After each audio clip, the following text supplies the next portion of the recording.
ثانی انٹرنیشنل حج عمرہ tours and travels حج عمرہ جانے کے خواہشمند حضرات اسکرین پر دیے گئے نمبرز پر کال کریں۔ الحمدللہ کفا والسلام علی عبادہ الذین اصطفى اما بعد قال تبارک وتعالی فی القرآن المجید والفرقان الحمید فاعوذ باللہ من الشیطان الرجیم بسم اللہ الرحمن الرحیم قل هو اللہ احد اللہ الصمد صدق اللہ العظیم قال النبی صلی اللہ تعالی علیہ وسلم انا خاتم النبیین لا نبی بعدی او کما قال علیہ الصلاۃ والسلام اما بعد۔ اولا میں آپ تمام حضرات سے معذرت خواہ ہوں کہ آپ لوگ نیچے بیٹھے ہوئے ہیں، یہ عاجز اوپر بیٹھا ہوا ہے۔ ہرگز میرا مزاج نہیں ہے، مگر میرے دماغ کو بیٹھنے ہی سے چلنے کی عادت ہے، اسی لیے بیٹھا ہوا ہوں، ورنہ آپ حضرات ہم میں سے ایک ایک اتنی باوقار شخصیتیں ہیں سامنے کہ میں ان کے قدموں میں بیٹھ جاؤں۔ بہرحال میرے دماغ کو کرسی چاہیے چلنے کے لیے، بس اس کے علاوہ کچھ نہیں۔ بہرحال تقریریں وغیرہ تو ہم سب میں سے آپ حضرات بہت اچھی کر سکتے ہیں، اور آپ حضرات کو تقریر سنانا کا یہ مطلب ہے کہ سورج کو آئینہ دکھانا ہے۔ بس کچھ باتیں ہیں جو آپ حضرات تک پیش کرنی ہیں۔ ایک بات تو یہ ہے کہ یہاں آنے سے پہلے ہمارا ذہن کچھ اور تھا، فکریں اور کام کے تقاضے کچھ اور تھے۔ گزشتہ ایک دو دن سے فکروں میں کچھ الگ سی تبدیلی ہو رہی ہے، کچھ باتیں چل رہی ہیں، وہ وقت کا تقاضا ہے، اس دور سے ہمیں گزرنا ہی ہے۔ تو دو چار چیزیں جو اہم ہیں اس کو سن لیجئے، سمجھ لیجئے۔ ایک تو یہ کہ ہم اپنا اظہار خیال، اپنی ترتیب، اپنا کام آپ کے سامنے رکھنا چاہتے ہیں تعارفاً، کسی کے اعتراض کے جواب میں نہیں، ہم اپنا تعارف پیش کرتے ہیں۔ تحفظ دین میڈیا سروسز یہ جو ادارہ ہے، جن بہت سے لوگوں کے ذہن میں ہے کہ قاری ہیں، عالم نہیں ہیں، تو آپ کو یہ بات معلوم ہونی چاہیے کہ قاری ضیاء الرحمن فاروقی زیدہ مجدہم کے والد محترم ایک عالم ہیں، ان کی نگرانی میں چلتا ہے۔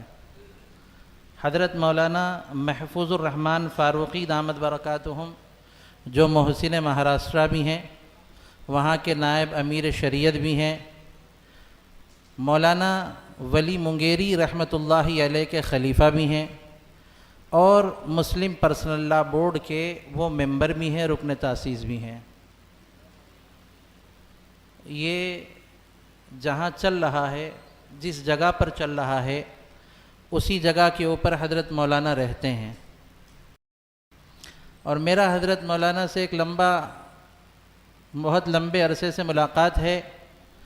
جس وقت میں یہ کام بہت ابتدائی دور میں تھا، غالباً مجھے اچھا یاد ہے کہ 5-6 سال پہلے مولانا کے پاس میرا جانا آنا ہوا کرتا تھا۔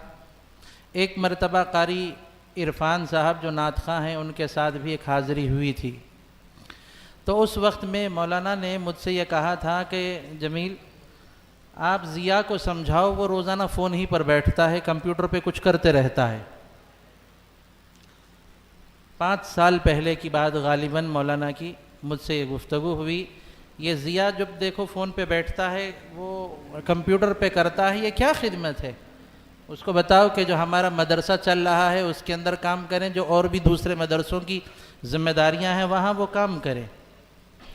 تو پھر اس وقت میں اس عاجز نے کہا کہ حضرت جس نظریے سے دنیا کو دیکھتے ہوئے آ رہے ہیں، اس وقت وہ دنیا اس نظر کی باقی نہیں ہے۔ آپ کے زمانے میں کوئی فتنے اٹھتے تھے تو کسی بستی میں اٹھتے تھے، تو اس کی مثال یہ تھی کہ ایک آیا تھا تمہ پور میں عبداللہ، اس نے دعویٰ کیا تھا لا الہ الا اللہ تمہ پوری عبداللہ۔ تو کچھ علماء علاقے کے اس کو پکڑ کے بولے کہ عبداللہ نبی تو ساری دنیا اور عالم کے لیے آتا ہے، تو پھر تیمہ پور میں کئی کو ہے؟ تو بولے کل جبرائیل سے پوچھ کے بولوں گا۔ تو پھر بولے کہ کل بولا کہ جبرائیل سے میری بات ہوئی، اس نے کہا یا ایوہ النبیو تمہیں تیمہ پور میں رہیو، یہیں کچھ رہنے کے واسطے بات آئی۔ تو اس زمانے میں میڈیا نہیں ہوتا تھا، مختصر گاؤں کے اندر ہوتی تھی، وہیں پر اس کو پکڑ کے دو قسم کا علاج ہوتا تھا، یا تو اس کی عقل کا علاج ہوتا تھا یا تو اس کے جسم کا علاج ہوتا تھا۔ وہ فتنہ اس محلے میں ختم ہو جاتا تھا۔ وہ بات دوسرے گاؤں میں پہنچنے کا ذریعہ یہ ہوتا تھا کہ اس علاقے کے داماد یا اس علاقے کے طالب علم یا اس علاقے کی تجارت کوئی ہو تو یہاں کا آدمی وہاں پہنچائے تک جنازہ نکل جاتا تھا۔ مگر اب ایسا نہیں ہے، یہ دور ایسا ہے کہ کوئی کسی دنیا کے کونے میں بند کمرے میں بیٹھ کر بول رہا ہے، اب اس کا کیا علاج ہو، اس کا کیسا علاج کریں؟ وہ بند کمرے میں بیٹھ کے بول رہا ہے۔ تو یہ ہمارے لیے ایک نیا چیلنج تھا، ایک نیا کام تھا۔ اور وہ جو بند کمرے میں بیٹھ کے بول رہا ہے وہ ایک گلی میں نہیں پھیل رہا، ہر ایک مسلمان ایمان والے فرد کے جیب میں پہنچ رہا ہے۔ آنے واحد میں پوری دنیا دیکھ رہی ہے، ہر بچہ دیکھ رہا ہے۔ تو جب فتنہ اتنی تیزی سے پھیل رہا ہے تو اس کو روکا کیسا جائے، اس پہ کام کریں گے۔ دھیرے دھیرے توفیق اللہ حضرات علماء کرام سے مشورہ کر کے مختلف علماء کرام سے کام چلاتے رہے۔ جن کو ذہنوں میں یہ بات ہو کہ بھائی ہمیں بولنے کی اتنا فن نہیں ہے، علم نہیں ہے، دلیل نہیں ہے، ہمیں اعتراف کرتے ہیں اس کا۔ ہم نے کب فتوے دیے ہیں، ہم نے کب دعوے کیے ہیں، ہم نے کب دلیلیں پیش کی ہیں، بتاؤ۔ بہرحال ہمارا بنیادی کام، ہمارا جو حال ہے، جیسے کھیت میں جب فصل پک جاتی ہے تو چڑیاں وغیرہ آتی ہیں اسے کھانے کے لیے، تو وہاں پر ایک ڈبے لگائے جاتے ہیں، پتلے لگائے جاتے ہیں کہ وہ پتلوں کو دیکھ کر یا وہ سیسا آپس میں ٹکرائے، ایک آواز ہوگی تو اس سے پرندے بھاگ جاتے ہیں۔ تو اس میدان میں ہمارا اتنا ہی کام ہے کہ ایمان والوں کے اس بازار میں وہ فتین، وہ اللہ اور اس کے رسول کے باغی پرندے بیٹھتے ہیں تو ہم شور مچا رہے ہیں کہ لوگوں، تو ہماری اس آواز سے وہ پرندے اڑ کے چلے جا رہے ہیں۔ اب ان علماء کا کام ہے جو اوپر کی منص بیٹھ کر پورے دنیا پر نظر رکھ رہے ہیں، دلیل کا پیش کرنا، دلائل کا لانا، ان کے جواب کا دینا، وہ ان کا کام ہے۔ ہم تو شور مچا رہے ہیں، ہم اعتراف کر رہے ہیں کہ ہم شور مچا رہے ہیں۔ اس شور سے فائدہ ہو رہا ہے۔ اب آپ بتائیے کہ کسی کے آنکھ میں درد ہو، کان میں دوا ڈالنے سے کیا فائدہ ہے؟ کسی نے کسی ملک میں بیٹھ کر ایک بات پھیلا دی، آپ کو سن کے حیرت ہوگی کہ ایک مسجد کے امام نے مرزائی کے خلاف میں، مرزا انجینئر کے خلاف میں جمعہ میں بات چھیڑ دی۔ 100-150 بچے آگے مولانا کو نکال کے مسجد سے باہر پھینک دیا۔ اب وہ مولانا مطمئن ہے کہ ہمارے سب ٹھیک ہیں عقیدے کے اندر۔ اب دوسری بات یہ ہے کہ ہم لوگ بار بار دارالعلوم دیوبند، ان کے اکابرین کا نام بار بار ہم اسی لیے نہیں لیتے ہیں، بعض لوگوں کا ذہن میں یہ ہے کہ بھئی ان کی سرپرستی نہیں ہے۔ دارالعلوم کا موقف تو سب کو معلوم ہے کہ وہ ویڈیو اور فوٹو کے متعلق بہت سخت موقف رکھتے ہیں۔ تو ہماری اس کوشش سے ہم نہیں چاہتے کہ ان پر بھی کچھ انگلی اٹھے، مگر ہم ان کے دعاؤں کے ساتھ ہیں۔ یہ نہ سمجھنا کہ ہم تنہا ہیں، یہ مت سمجھو کہ ہم تنہا ہیں، بہت بڑا کارواں ہے پیچھے۔ بعض وقت کچھ مجبوریاں ہوتی ہیں۔ کیا نہیں جانتے کہ طلاق دینا اس کی اجازت نہیں ہے؟ کیا طلاق دے سکتے ہیں، مگر کوئی مولوی ایسا ہے جو طلاق کے فضائل گنائے؟ کوئی نہیں گنائے گا۔ تو آپ اگر یہ الزام لگائیں مولانا طلاق کی اجازت تو ہے، تب پھر اس کی فضیلت بھی تو بولو۔ کیوں نہیں بولتے؟ کچھ مصلحتیں ہیں، کچھ مسئلہ ہے، اسی وجہ سے یہ حضرات دعائیں دے رہے ہیں، رہبری کر رہے ہیں، اور یقیناً آگے بھی رہے گی، مگر ہم کھل کے ان کے نام اسی لیے نہیں لیتے، کچھ مسائل پھر ان سے بھی ہو جائیں گے۔ اور تیسری بات یہ ہے، یہ میڈیا بہت جلدی آدمی کو فیمس کر دیتا ہے۔ اس بنیاد کو سمجھ لیں پہلے۔ اب کیسا؟ اب میں مثال دے رہا ہوں، کسی اور کی بات نہیں، میں بہت بڑا شیخ الحدیث ہو گیا، جامع ازہر کا مفتی اعظم ہوں، یہاں کی نہیں دوسروں کی لیں گے مثال، ورنہ بولیں گے اشاروں میں ادھر بھی بولا۔ اب ہمارا حال ایسا ہے، اگر کھجا بھی لیے تو بولنے صاحب نکٹے کو دیکھ کے کھجایا۔ اب یوں سمجھو کہ میں جامع ازہر مصر کا، فلاں کا، یہاں کا، وہاں کا ایک بڑا شیخ الحدیث ہو گیا، اور پڑھنے کے زمانے میں مولوی سہیل میرے شاگرد ہیں مثال کے طور پر، چونکہ میرے استاد کی حیثیت رکھتے ہیں۔ اب انہوں میرے ساتھ شاگرد رہے۔ اب میں بند کمرے میں تمام کتابیں پڑھا رہا ہوں، بہت بڑی صلاحیتیں ہیں، نعم البدل شاید کہ نہیں ہوگا، اتنا بڑا آدمی ہوں، مگر مولوی سہیل میڈیا پہ آ کے کچھ دفاعی کام کر رہے ہیں تو یہ شہرت پا لیں گے۔ اس شہرت کے بعد میرے دل میں یہ بات آ رہی ہے، ہاں اسی تو صحیح سے گردان یاد نہیں تھے، اس کو تو صحیح املا کرنے نہیں آتا تھا، میں نے اس کی خطاطی سیدھی کرائی، اب وہ اتنا بڑا علامہ ہو گیا۔ تو اب میں بولنے لگا ہوں کہ پڑھنے کے زمانے میں اس کی یہ کیفیتیں تھیں، یہ ایسا تھا، دل میں جو بات آ رہی ہے یہی ہے۔ مولانا شاہ ابرار الحق صاحب نور اللہ مرقدہ فرمایا کرتے تھے کہ دیکھو، ایک دین کا کام کرنے والا دوسرے دین کے کام کرنے والے سے اگر خوش نہ ہوگا تو اس کے دل میں دین کے کام سے نفاق ہے، وہ خوش نہیں ہے۔ اگر وہ اپنے آپ کو بھی دین کا کام سمجھتا، اس کے کام کو بھی دین کا کام سمجھتا، وہ کام مجھے کرنا تھا نہ کر سکا، وہ کر رہا ہے، لوگوں میں مقبول ہو رہا ہے۔ یقیناً یہ کیمرہ ہمیں پسند نہیں ہے، ہم لوگ اپنی فوٹو ڈالنے کے کوئی شوقین نہیں ہیں، اگر ہوتے تو کوئی اللہ کا بندہ ہمارے اس مشن سے پہلے ہمارے فیس بک پر، ٹویٹر پر، واٹس ایپ پر کسی جگہ پر ہماری تصویریں دکھا دے۔ میرا اپنا حال یہ ہے کہ میں اپنے شہر میں تقریر کرتا ہوں، جس مسجد میں پورے شہر کے اندر پولیس کی انکوائری ہو نہ ہو، ایک پولیس کال میری مسجد کے امام کو آتا ہے کہ مولانا نے آج کیا بیان کیا۔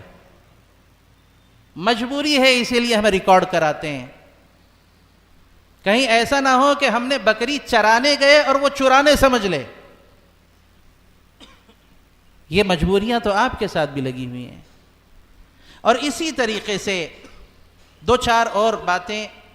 پہلی چیز تو یہ ہے کہ ہم نے، اس ادارے نے، قاری ضیاء الرحمن فاروقی نے، تحفظ دین میڈیا سروس نے مسلسل 2-2.5 سال سے آپ کے ان علاقوں میں جتنے اسفار ہوئے، جو کام ہوئے، ان خدام سے آج نہیں، ان ذمہ داروں سے تنہائی میں پوچھ لیں کہ ہم نے کیا ان سے کوئی 1 روپیہ بھی لیا ہے؟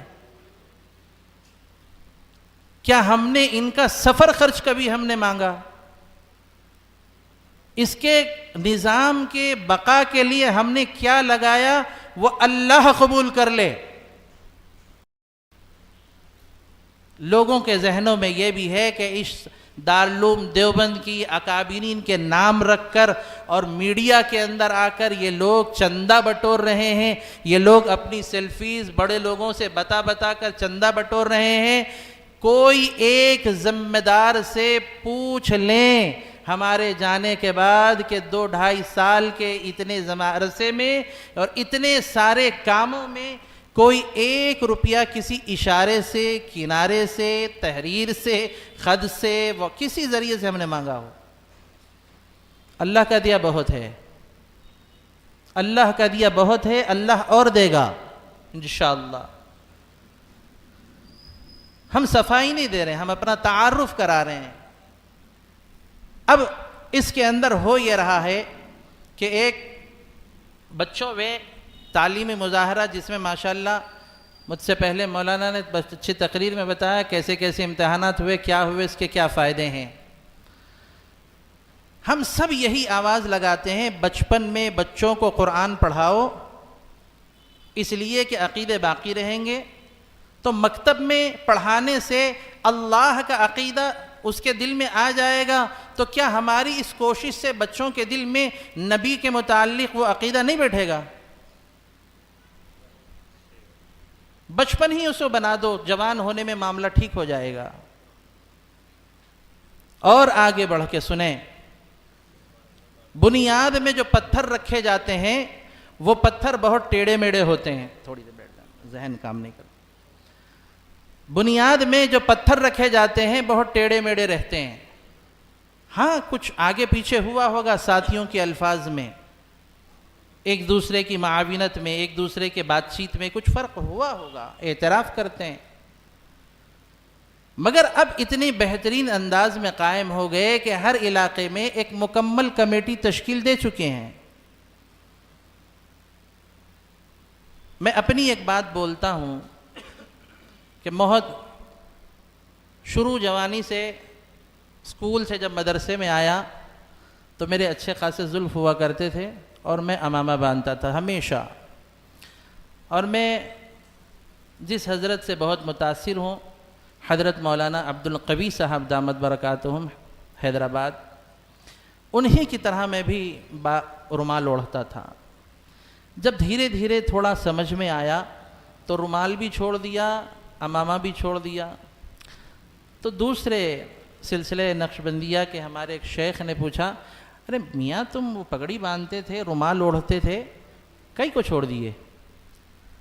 تھوڑی دیر خاموش رہا، اس کے بعد بولنے لگا کہ حضرت میں جوانی کے اس دور سے گزر رہا ہوں، کہیں بیٹھ کر میں چائے پی لوں یا کسی دوست کے ساتھ مذاق کر لوں تو لوگ میرے شیخ کو برا سمجھیں گے، جب میں سنبھلنا سیکھ جاؤں گا تو شیخ کا حلیہ بنا لوں گا۔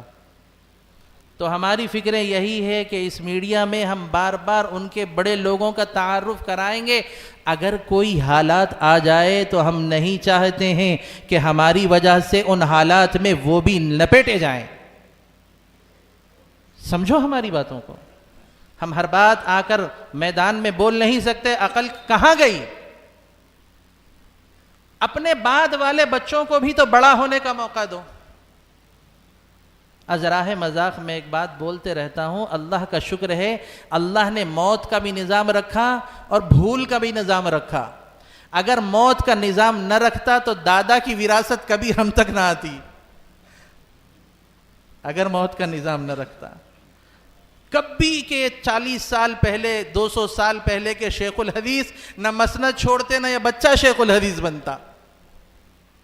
ایک نہ ایک دن تو موت ہے، تو ہم اپنے اکابرین سے یہی امید رکھتے ہیں کہ وہ اپنی زندگی میں ہم بچوں کو ان کے بعد کی زندگی میں کام کرنے کی صلاحیت پیدا کرنے کی تیاری پر ہمارے اوپر نظر رکھیں۔ اور ایک دو اہم باتیں یہ ہے،